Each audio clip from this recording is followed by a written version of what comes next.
Veladero Los Datos. Jardín. Casa Ejidal, miren. Hace como 3 años, 4 años yo tengo una foto aquí. Éramos como unos 20 ciclistas. Me acuerdo que en aquella tienda la señora ya casi no nos quería vender refrescos, cocas, porque por lo que vendo, ¿verdad? Como la tamalera. Qué bonito.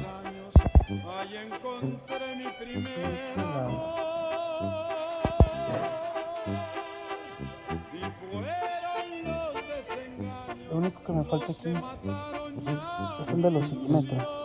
Ahí recomiendan uno.